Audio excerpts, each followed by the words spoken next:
جب اللہ پاک چاہتا ہے نا تو سب کچھ بدل جاتا ہے، سب کچھ۔ اور آپ کو کیا لگتا ہے جو اب تک نہیں ہو سکا وہ اب آگے نہیں ہو پائے گا؟ نہیں، ایسا نہیں ہے۔ جو اب تک نہیں مل سکا ایسا نہیں ہے کہ وہ اب کبھی نہیں مل سکے گا آپ کو۔ جس چیز کے دینے کا فیصلہ اللہ تعالیٰ نے کر رکھا ہے، اس چیز کو آپ تک پہنچنے میں کوئی نہیں روک سکتا۔ ضروری نہیں کہ جو کچھ بھی ہم مانگتے ہیں وہ ہمیں اسی وقت عطا کر دیا جائے، اور یہ بھی تو ضروری نہیں ہے نا کہ جو چیز ہمیں اچھی لگ رہی ہو اب نصیب میں نہیں ہے تو پھر وہ کبھی نصیب میں نہ لکھی جائے۔ بس یہ تو ساری چیزیں وقت کی ترتیب ہیں، اللہ کا نظام ہے۔ اگر سب کچھ ہاتھوں ہاتھ ملنے لگے اور خوب ہی ویسا ملنے لگے جیسا ہم اللہ تعالیٰ سے مانگتے ہیں، تو ہمیں کیسے پتہ چلے گا کہ جو چیز اللہ سے مانگ کر اور اللہ کو منا کر ملے، اس چیز کا مزہ بن مانگے مل جانے جیسا نہیں ہوتا۔ دعائیں تو ساری ہی قبول کر لی جاتی ہیں۔ یہ وقت تو صرف آزمائش کا ہے کہ کتنا انتظار کرتے ہو، کتنا یقین رکھتے ہو اپنے اللہ پر، اور کتنا ثابت قدم رہتے ہو۔ آپ کا سکون بس خود کو یہ سمجھا لینا ہے کہ جو بھی ہو اللہ کی رضا سے ہو، اور جو بھی ہوگا اللہ کی رضا سے ہوگا۔ ہم پر جو کچھ بھی گزری ہے اور گزر رہی ہے، اللہ پاک اس سے بے خبر نہیں ہے۔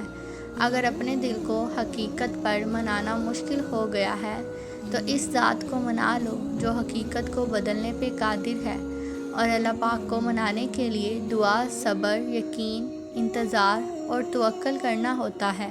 ہر چیز کو کسی نہ کسی مقصد کے تحت ہی ہم سے جوڑ دیا جاتا ہے یا پھر ہم سے دور کر دیا جاتا ہے، اور وہ مقصد ہم نہیں جان سکتے۔ ہر چیز میں اللہ کی حکمت ہے۔ بس آپ مطمئن رہو کہ جس کے ہاتھ میں آپ کا نصیب ہے وہ معجزوں کا بادشاہ ہے۔ وہ ہم سے 70 ماؤں سے بھی زیادہ محبت کرنے والا ہے۔ اس سے بہترین کوئی مصنف نہیں۔ وہ ہماری کہانیوں کا رخ جہاں چاہے جب چاہے موڑ سکتا ہے۔ اللہ تعالیٰ تو نصیب بدلنے پر بھی قادر ہے۔ زندگی کا ہر پہلو وہ ہماری چاہت کے مطابق کرنے پر بھی قادر ہے۔ آپ اس کی مان لو، وہ آپ کی مان جائے گا۔ ہم یہ سوچتے ہیں کہ آزمائش کا وقت اب بہت لمبا ہو گیا ہے، لیکن کیا آپ نے غور کیا ہے کہ در حقیقت وہ آپ کی اور اپنی ملاقات کا وقت بڑھا دیتا ہے۔ اللہ پاک کو یہ چیز بہت پسند ہے کہ جب آپ دنیا سے نہیں اس سے مانگتے ہیں، جب آپ اپنی بے بسی دنیا والوں کو نہیں اللہ کو سناتے ہیں، جب آپ سب کچھ ختم ہونے کے بعد بھی اس یقین کے ساتھ دعا کرتے رہتے ہیں کہ صرف اللہ ہی ہے جو ہمیں کچھ دے سکتا ہے، اس کے سوا ہمیں کچھ بھی کچھ نہیں دے سکتا۔ جب آپ سجدے پہ سجدے کرتے ہیں، جب آپ اسے رو رو کر پکارتے ہیں، تب بھی وہ آپ کو دیکھ رہا ہوتا ہے، تب بھی وہ آپ کے یقین کا مان رکھ لیتا ہے، تمام وسوسوں کو ختم کر دیتا ہے۔ اللہ سے بہترین دوست تو کوئی ہو ہی نہیں سکتا۔ وہ آپ کے بہتے ہوئے آنسوؤں کو دیکھ کر وہ نصیب کے پنوں کو اپنی چاہت سے تمہاری چاہت میں بدل دیتا ہے۔ انسان کی زندگی تو بس اللہ سے لے کر اللہ تک کا ہی سفر ہے، اور اس سفر میں ہر انسان بہت کچھ سیکھتا ہے۔ کبھی کبھی تو بہت خوبصورت چیزوں سے سامنا ہوتا ہے، اور کبھی کبھی کچھ چیزیں دل کو توڑ دیتی ہیں۔ ایسا لگتا ہے کہ اس ٹوٹے دل کے ٹکڑے کبھی بھی نہیں جڑ سکیں گے۔ ہر انسان سکون ڈھونڈنے کی کوشش کر رہا ہے، لیکن اسے وہ سکون کہیں نہیں ملتا، کیونکہ یہ دنیا تو سکون کی جگہ ہے ہی نہیں۔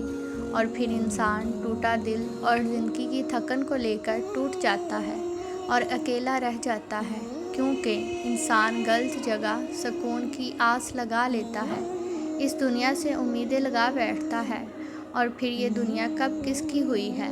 محبت اور سکون دنیا سے نہیں، صرف اور صرف اللہ تعالیٰ سے ملتا ہے جس نے دل بنایا ہے۔ اس کا سکون بھی وہی رہا ہے۔ اللہ کی یاد میں ہماری زندگیوں کا مقصد ہی یہی ہے کہ اللہ کو تلاش کرنے کی چاہت، اللہ تعالیٰ کو پانے کی جستجو، اور اللہ تعالیٰ جنہیں اپنی لگن لگا دے ان کی زندگیاں بھی خوبصورت ہو جایا کرتی ہیں، اور یہ سفر بھی اللہ تعالیٰ اپنے بندوں کو وہاں سے نوازتا ہے جہاں سے اسے توقع بھی نہیں ہوتی۔ اللہ تعالیٰ بس نیتیں دیکھتا ہے۔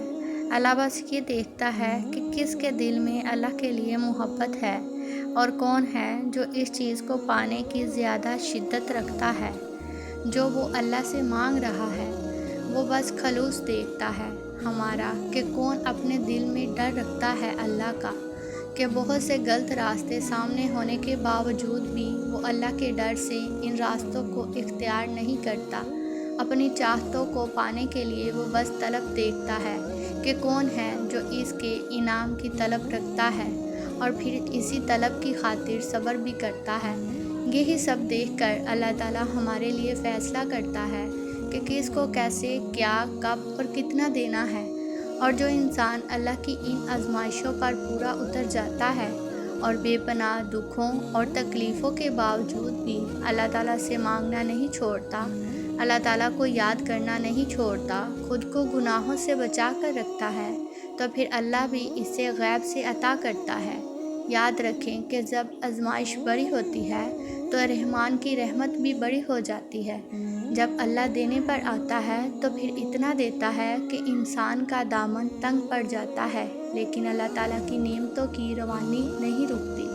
قرآن میں اللہ پاک فرماتا ہے، اللہ جسے چاہتا ہے بے حساب دیتا ہے۔ آپ کو بہت الگ الگ طریقوں سے آزمایا جائے گا، ان طریقوں سے بھی جن کا آپ نے کبھی سوچا بھی نہیں۔